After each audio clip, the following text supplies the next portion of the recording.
I have been a disability rights activist for probably 35 years, something like that. I lose count. I'm legally blind and I have other disabilities subsequent to severe child abuse in dysfunction in our family. And I got involved in this movement indirectly in the late 80s when I co-founded a support group for female child sexual abuse, disabled child sexual abuse survivors. And one of the things that we picked up on in we didn't just act as a support group, we started to do some thinking and research about the interaction between disability, discrimination, and abuse. And what we realized quite quickly is that the discrimination that we experienced as disabled people, and I use disabled people intentionally because it's the preferred term of disability activists, and it basically points out that we are disabled by the conditions around us. So we were disabled, the discrimination we experienced worsened the trauma we experienced. So, sometimes our families didn't approve of who we were because we were disabled. That made the trauma worse. Or, we didn't have a good self-esteem. So that was the first sort of inkling I had about some of these issues. And I did research and discovered the degree of abuse of people with disabilities, which there wasn't much research actually, and there still isn't, but the estimates are that it's up to 10 times more for people with disabilities are abused 10 times more than non-disabled people, especially in the deaf community and people with psychiatric disabilities. In law school, I did a project on prosecution and sentencing of parents who kill their disabled children. What I found was, and this was the first study that was done on this subject, is that when parents kill a disabled child, they're treated more leniently by the criminal justice system. And this sort of confirmed what we in the disability community already knew anecdotally. And at that time, I studied the Tracy Latimer case. And for those of you who don't know, Tracy was a 13-year-old girl with cerebral palsy who was killed by her father because he decided that she was suffering too much. So he made that choice for her, and he was convicted of first-degree murder and given a long sentence, which was great. But then the Canadian public cried out against the sentence, saying that he was just trying to be merciful. So what that told those of us with disabilities is that though the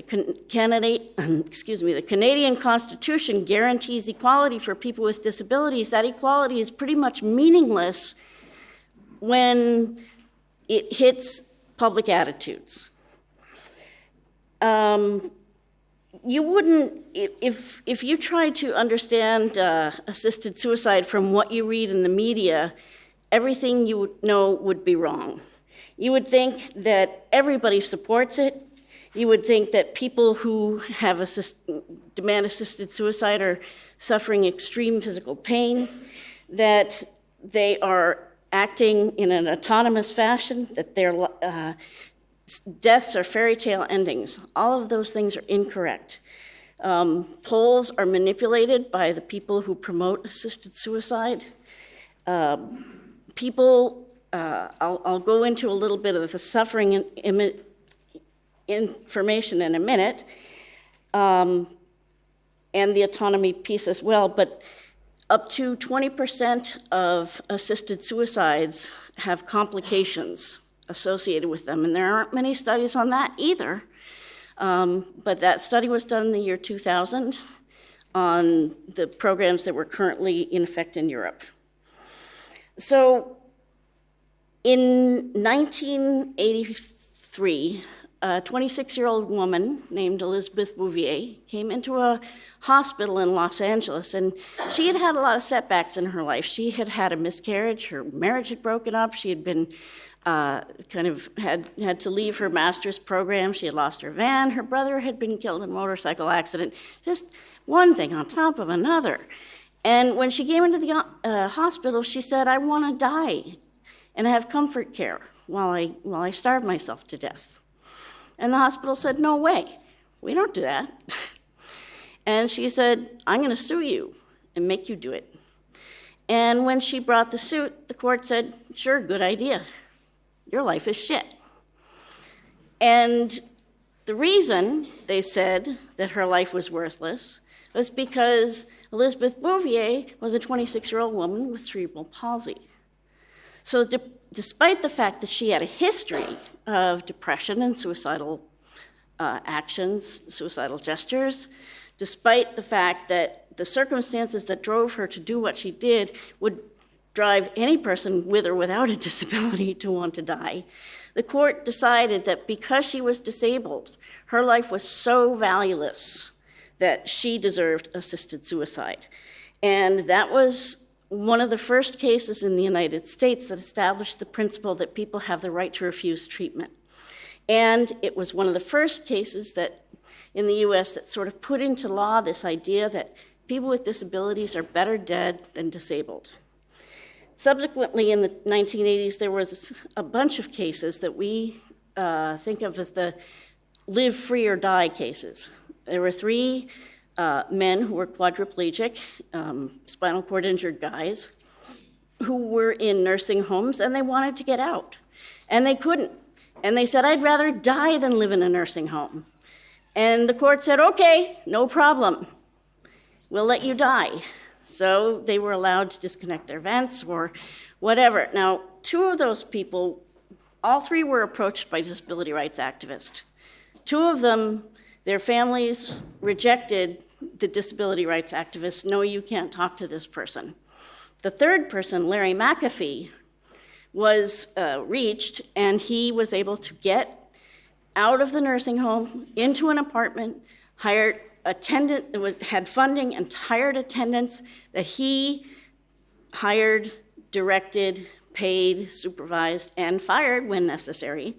So he had control of his services. And even though he won the right to kill himself, lo and behold, he didn't want to anymore because his quality of life had improved. And this is the issue of autonomy. This is the issue of him being able to direct his life so that he didn't have to die. In the 1990s, Jack Kevorkian, who was a unlicensed or delicensed doctor, he was no longer licensed, stepped up the stakes a little. He started killing people outright. Rather than just letting them die, he was killing people. 70% of the people he killed did not have terminal illnesses, and about 70% of the people also were women. So again, we're seeing what Hank pointed out this morning about the discriminatory nature of these things.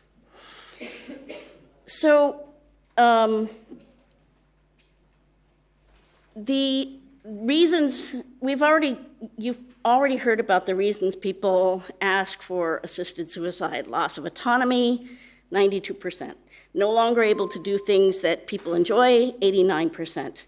Perceived loss of dignity, 79%. Feeling like a burden, 40%. Pain or fear of pain, 25%. So when people say it's about physical pain and suffering and yada yada, no, it's not. And in fact, up until 2006, the categories of pain, actual pain, and fear of pain were separated, and actual pain usually came in at about 2%, cited as by 2% as the reason they wanted assisted suicide. So the people at Compassion and Choices, formerly the Hemlock Society, decided that they need to change that so that it would look more like people were having pain. So they did that and, did a little spinning on their own, and suddenly, poof, it's all about pain. And, people talk about suffering as if it's physical pain. And all the stories they use are examples, and they cite that, and everybody knows somebody who has died in pain. And that's not a medical problem, that's a social problem. That's a social problem in the fact that medical doctors do not get training in palliative care. It's a social problem that we do not fund palliative care because palliative care does not, quote unquote, cure people and make them productive. And that is what our healthcare system is about these days, making people productive cogs in the work in the machine. One thing to note is that when the vast majority of suicide attempts, over 90%, do not end in death. And it is axiomatic among people who work in suicide prevention that attempted suicide is a cry for help.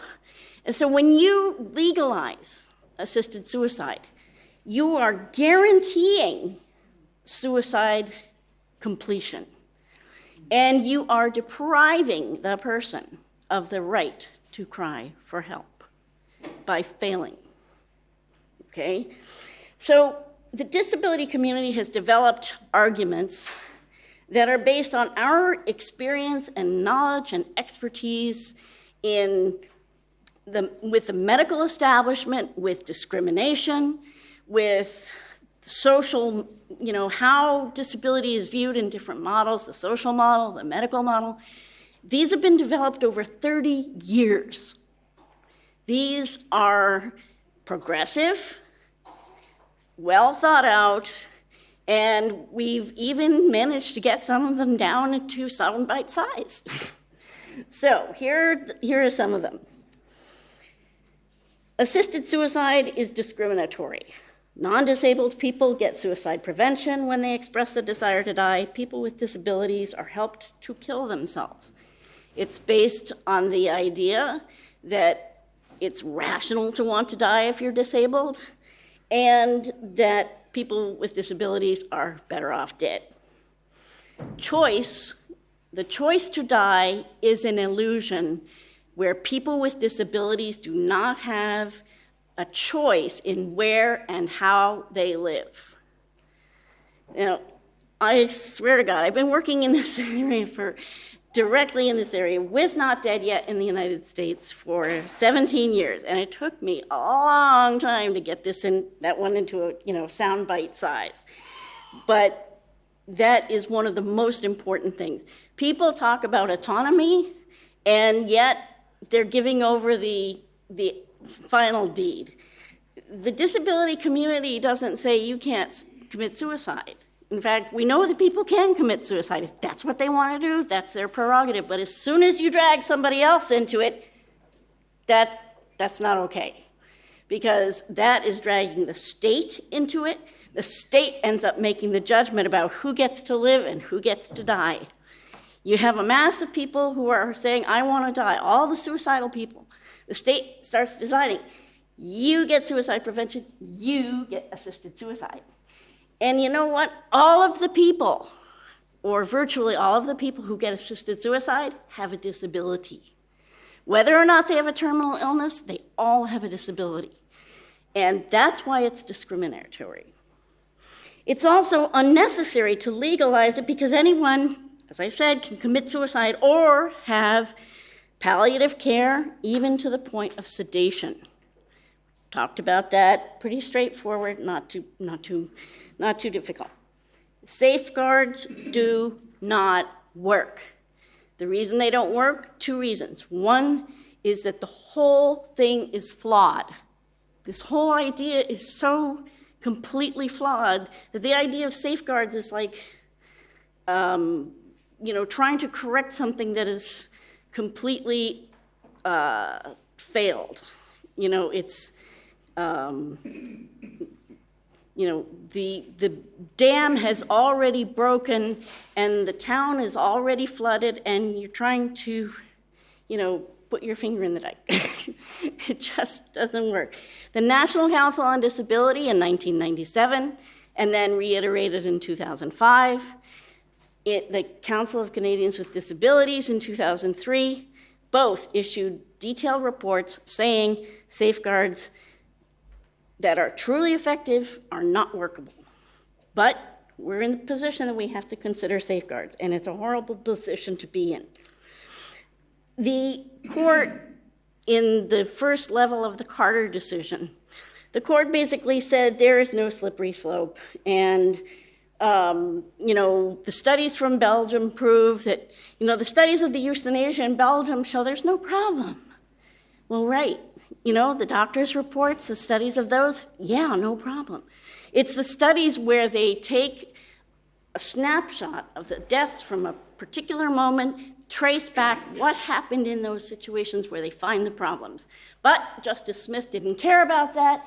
She said that it's unnecessary to protect hypothetical patients from hypothetical harm. So, also, as Hank mentioned earlier, people think it won't happen here. We are too fine, too good. And honest to God, we were in the Quebec National Assembly listening to the testimony. People were saying that. And I just couldn't believe it. Come on, people, wake up. People obviously did not remember their history, and so they are unfortunately doomed to repeat it. The problem is that they are repeating it over our dead bodies. Okay? Safeguards, when they are appearing in laws, are seen as obstacles to the wonderful goal of killing people off, enabling people to die. When you talk about slippery slopes, it's slippery in so many directions. It's slippery is who is eligible under the law, that all of a sudden it slips and people who aren't eligible are being killed. Who is youth, and the eligibility criteria are also enlarged, hence the Belgium inclusion of youth and kids. Who is euthanized, like I said, regardless of their eligibility. And we all know that limits don't work. Speed limits don't work. Limits like that don't work. But one of the things that's fundamental to keep in mind is that people who are asking for assisted suicide, they want the wishes of that small group of people to plan their death have to be weighed against the risk to many more people who would be coerced and tricked and forced to accept an assisted suicide. So people talk about, yes, this poor person, but we can't get caught up on the one story. We have to back up and say, but, for this one person to, have assisted suicide, that is going to put X number of people at risk. And it's not just the people they identify, people with disabilities who are cognizant, like my friend Bill Peace, who is a professor of anthropology. One night he had a really bad pneumonia. He was sick as a dog in the hospital. He had high fever. He was vomiting. And a resident came in and said, I could give you an injection. You would just go really peacefully because honestly, you're never going to get out of here. You're going to be on your back for 6 months. Maybe this will clear up. Maybe it won't. You're going to spend all your money. There's going to be nobody to help you. So I could just give you this injection. And my friend Bill, activist from the moment he became disabled as a child, he could not even talk about this for 2 years. Because it was that traumatic. So you wonder why people with disabilities don't come forward with their stories, because it's traumatizing, because they have to go back to those hospitals where they're treated like dirt, and they don't want to suffer repercussions, because they live in those institutions where they have to wake up at 6 o'clock in the morning, they get fed their breakfast at 8:30 because that's when somebody can come and feed them. They get taken to the toilet at X time, regardless of when they actually have to pee. Their life is regimented. according to an institutional, factory-like schedule, not how they need to live their lives. Okay, sorry, going in. Okay, as was already mentioned, the laws are really designed to protect the doctors. And people also who support assisted suicide say, well, you can't attack my position because this is a personal matter. Wrong. These people are making it a political matter. They are dragging it into the public. They are saying, legalize this practice. And by doing so, they're not just saying legalize this practice. They're saying we want the government to support this practice by deciding who gets it and who doesn't, and paying doctors who work for the state to do this. That is not a personal matter. And so when people say, oh, this is a personal matter, it's just so, no. If it's so personal, then they can go off all by themselves with the usual unfortunate, unpleasant, messy, often ineffective means and kill themselves. But that's not what they want. They want somebody to come in and take over and do it for them. They want help. They're afraid. And of course you're afraid. Who wants to deal with that? But, you know, saying on one hand it's personal and making it political, you can't have it both ways. Okay. So, the disability community, as I said, it's been working on this for 30 years. You wouldn't know it to look at the media. I established Toujours Vivant, Not Dead Yet, in 2013. And part of the reason, well, we're in Canada. Canada is a bilingual country, supposedly, although in actuality it doesn't really work out that way, but my goal was to make TVNDY a bilingual organization. So we produce all materials in both languages. On Fridays, I have an online chat podcast. We do a half hour in French, half hour in English. We have now accumulated 30 hours in each language on this subject, videos that are available if you do a search on Google for euthanasia and disability. You'll find my website with all our videos. There's a list on our Facebook page, somewhere buried, of all the topics we've covered. And it's all focused on this, but it's also focused on the thing is you can't think about just assisted suicide because, as we said, you know, choice to die is an illusion if you don't have a choice in where and how do you live. This underpins everything that disability rights activists have worked for. And when I was in the US, I worked at an independent living center. I was involved in helping people write discrimination diaries, which were submitted to Congress, which formed the congressional record that enabled the passage of the Americans with Disabilities Act. I was involved in helping people implement the ADA because it's not a self-implementing law. And the accessibility that is required under these laws, you know, starts to make a little bit of a dent in the exclusion of people with disabilities, but really it's only a drop in the ocean. So as I said, you would not know that people with disabilities have been involved if you look at the press. The press is quote unquote liberal, but they don't accept our arguments, which were actually more liberal than their arguments, because our arguments are too hard to counter.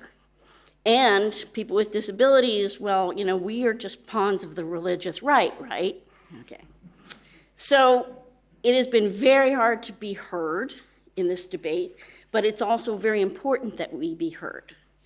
Because, as I said, we've been doing this for a long time. We know what it's like to walk into a room of hostile people. We know what it's like to deal with hostile press. And, you know, we've been there, done that.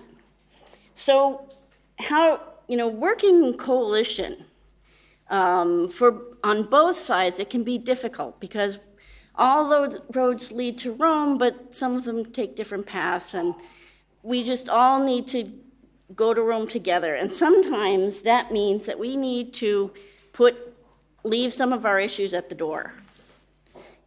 I don't talk about my support for gay rights and blah, blah, blah. And you guys, religious people don't talk about abortion. We just leave those stuff at the door because that's not what we're doing here. What we're doing is assisted suicide. What we're doing are the most effective arguments, and those are the disability rights arguments. So, but what we need as allies, as people with disabilities, is respect. Because I cannot tell you how many times we have just been completely dismissed in trying to work in coalition with other groups. That is not true for EPC, otherwise I would not have come across the ocean to be here. EPC is, and I have to say, Alex is the person who has done this, has done a fantastic job of listening, understanding, and evolving his views and his organization to match the reality. And the reality is that this is a battle, a war that cannot be won with only moral arguments. Those arguments are very effective for a certain group of people, but they are not effective for the liberal progressive media. They're not effective for most politicians. And, they have their place, but it's not in the mainstream. So respecting our expertise, respecting our experience is very important. Like I said, our experience with dealing with the medical establishment, and that can get pretty dicey with doctors. When we work with doctors, because they are used to telling disabled people what's what about our disabilities. That isn't always a very effective way to work with a patient, and it certainly isn't a very effective way to work in alliance. People with disabilities have to be central to the movement. We have to be out front because, as I said, it's very hard for them to respond to our arguments.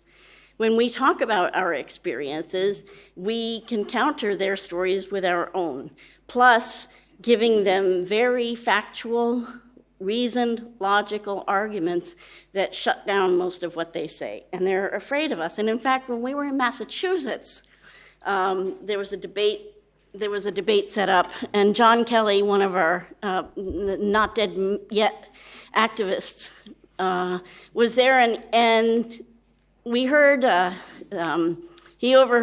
somebody overheard a person on the pro side saying, God, I hope John Kelly isn't going to be there. He uses his wheelchair like a weapon. And while he has probably run over people's feet with that wheelchair, that's not what she meant.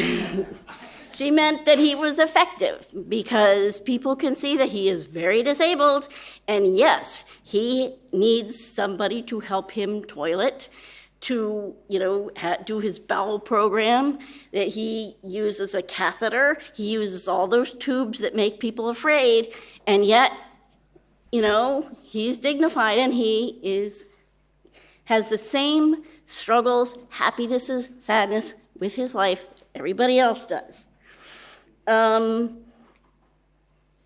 Let's see. I want to check and see if I missed anything. Ensure open communication. Oh, okay. Ensure open communication and collaboration. I've seen oftentimes organizations say, well, I've got this little piece of information, and I'm not going to share my little piece of information with anybody else because it's really good. And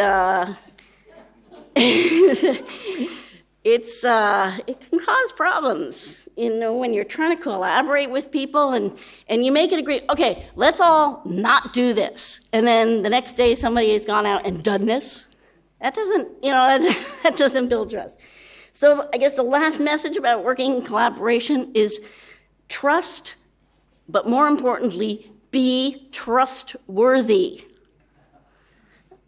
I mean, yeah, it's all fine for us to be very trusting, but we need to be worthy of the trust that we want others to, to give to us. And that means being reliable, and it means being honest, and it means sometimes you have to bite your tongue and just say, well, that's not actually the best word to use in this circumstance. And sometimes the other people have to say, gee, I wish you wouldn't talk about the gay rights thing. It really bugs me. So, I think Alex has proved with EPC that it is possible and extremely effective and extremely helpful to those of us doing this work to work in collaboration, to work together. Yes, the media is going to continue to say, and they do, that disabled people are pawns of the religious right. The only people who oppose assisted suicide are the religious right. Not true. And, we are always going to have to counter those myths. And sometimes it means we may have to decide not to appear to be very connected. Or we may have to help each other on the sly. But we do need to support each other. You need to respect and collaborate together because, first of all, I'm almost done. For people with disabilities, this work is extremely hard because a non-disabled person is, when you hear somebody say, God, I'd rather be dead than be like that person. It goes by and it's ugly and it hurts, but it goes by you. But people have said that to me. People have said it. I actually met one person that they hadn't said it to, and this was a person who let himself die by starvation in Montreal 3 months ago. And he did what the law allowed. When he went into the hospital, he knew he was depressed. We did a long interview with him. The video is on our website, and it's subtitled in English. He knew he was depressed. He knew that if anybody actually talked to him, they would find that he was depressed, and they should stop him. And he knew that, he told us that part of the reason he was doing this is because of this lack of dignity that was afforded by the poor quality of social services. They wanted him the attendants that he needed were supposed to be paid, barely minimum wage. And yet he was approved by three MDs and was it two psychiatrists or two psychiatrists? All of them said, yes, he's lucid, he knows what he's doing. Let him kill himself. So we lost a great advocate when this guy killed himself. So just remember that, this work is tough on us. Because when I see that guy die, it's like he's my brother. And he died because of the discrimination we all face. And so to the degree that you can support us, and that doesn't mean being smarmy, it just means, hey, I know it's tough. So respect, trust, communication, be good allies. Thank you very much.